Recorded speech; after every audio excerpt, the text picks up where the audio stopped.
Well, good evening, everybody, and welcome to a quick monitor overview here from Down Limited here. So tonight we are going to talk about a 4.3 pan display monitor here. This is a HP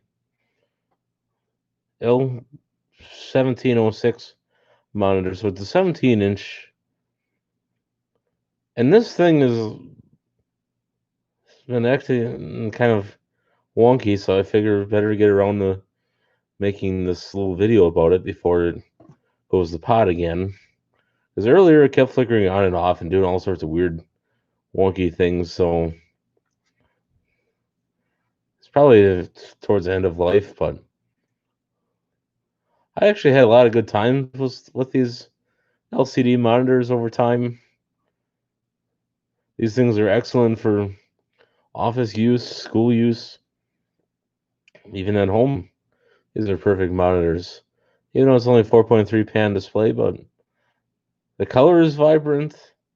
The quality of the monitor is decent. When you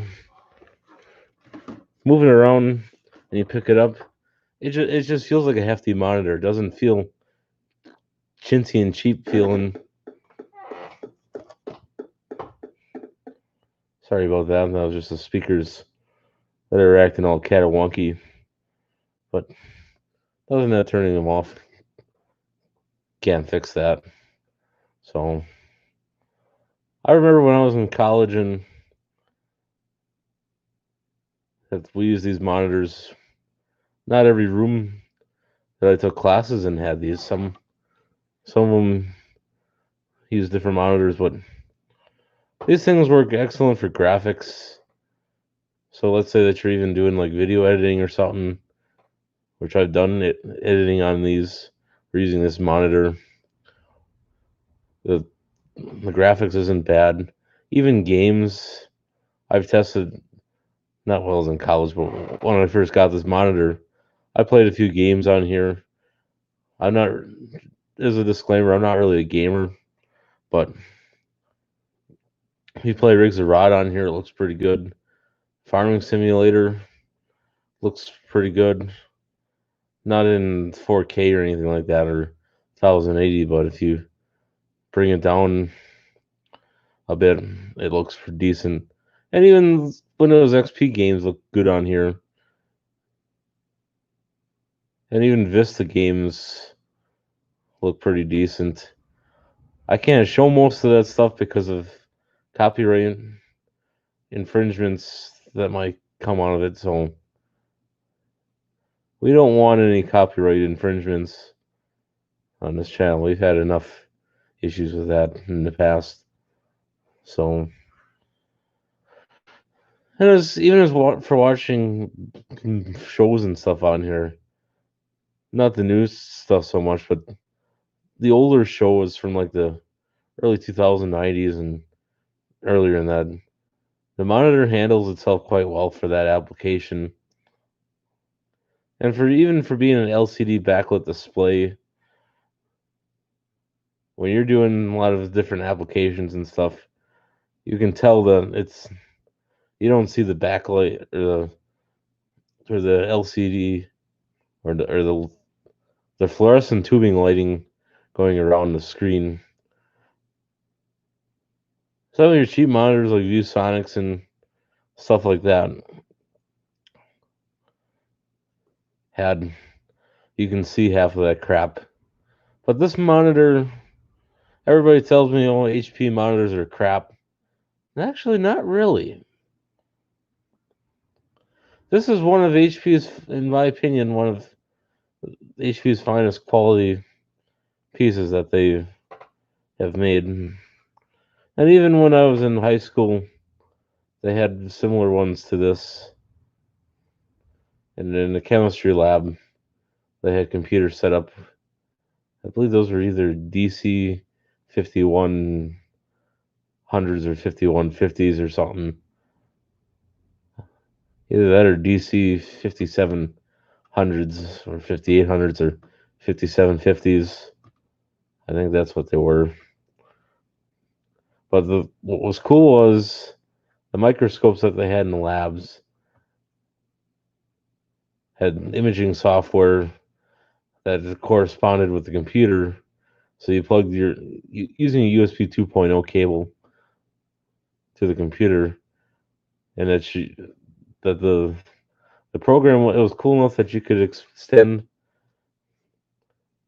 what you're looking at on a microscope on your screen in full screen, and the monitor handled itself quite well in that program. It didn't glitch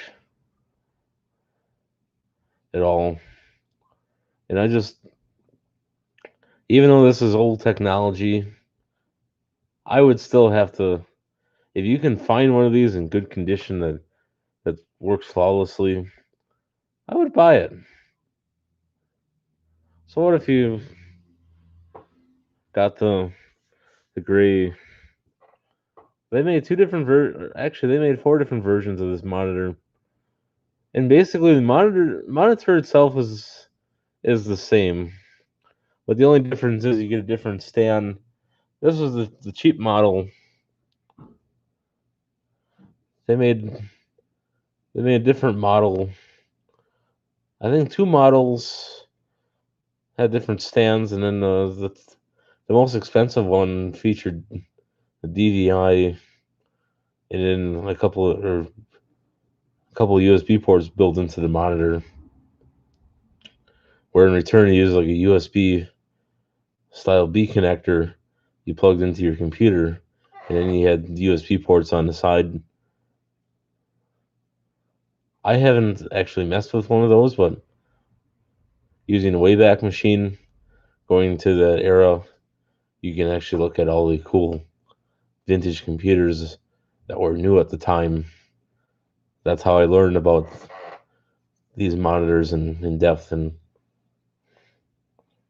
as far as the settings, it's pretty straightforward.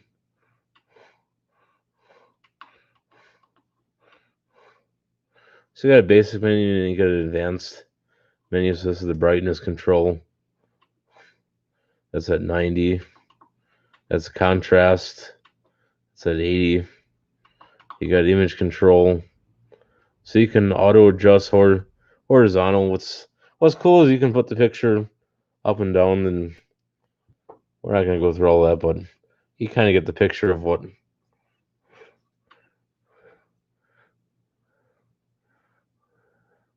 picture doesn't fit perfectly, but who cares? It works fine. And you got different color adjustments so you can do. So just leave it at that.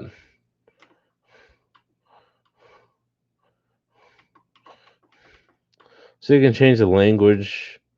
I'll leave it at English. So you can do management. So you can do power saver, power recall on. You can do different display modes. And you can also set a sleep timer.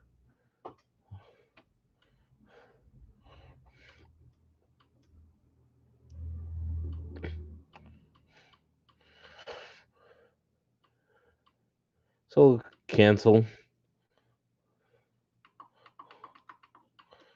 So that's the basic menu that you can set it to, or the advanced menu.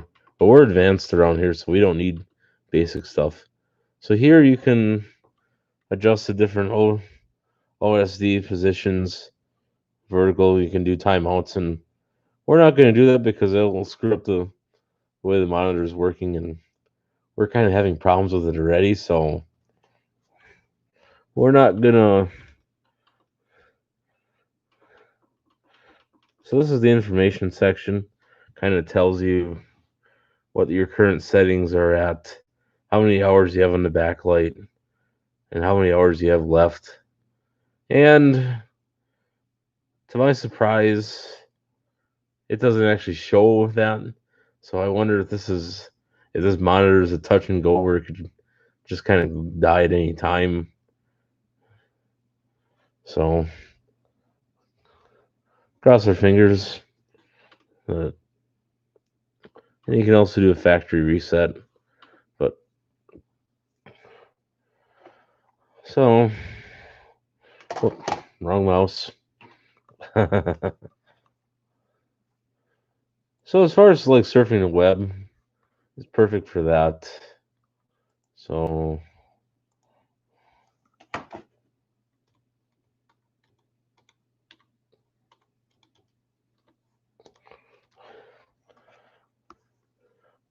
that looks good tonight. See what?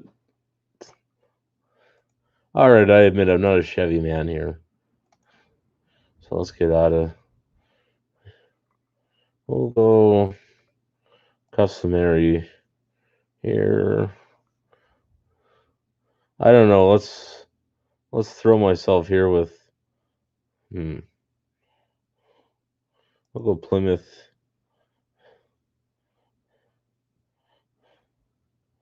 One of my favorite models. I'll go and.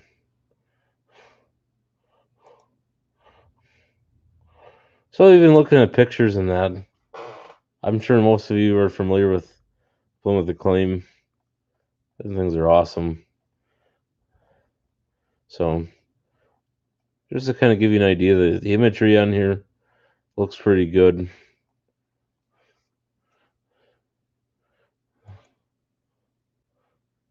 So let's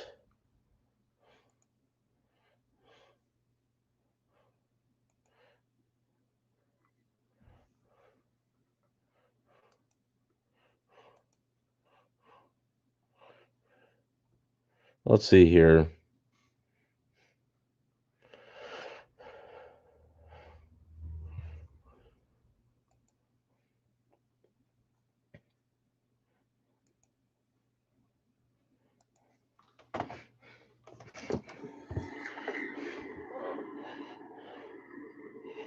Just to kind of give you an idea of how well. Since I made this video, I can show it on here. It's not copyrighted. Now, if anybody else out in the viewing audience used somebody else's videos for their own demonstration purposes, chances are, well, actually, I wouldn't say much anyway because I kind of know how the other people feel. So, just to kind of give you an idea of.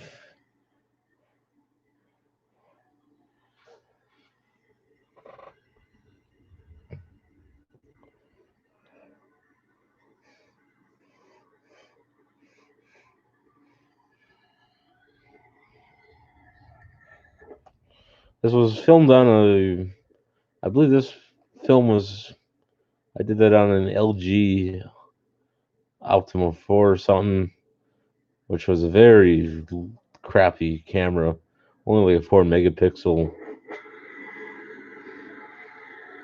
and a very low resolution.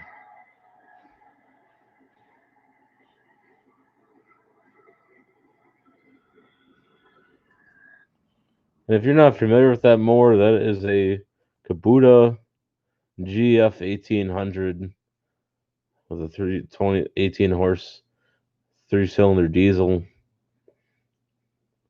They don't make those anymore. Those are kind of a rare find if you ever come across one. Those are nice mowers. So, thank you for watching. I hope you enjoyed our little segment here for tonight on the HP l1706. I know I could have made more glamorous than this, but what the heck? Why don't we do a, kind of give you a side view of. So this is basically what the back looks like. It's a no thrills monitor, but yet at the same time it's very practical. for day-to-day applications. Very modest. It doesn't scream, look, I spend thousands and thousands of dollars. So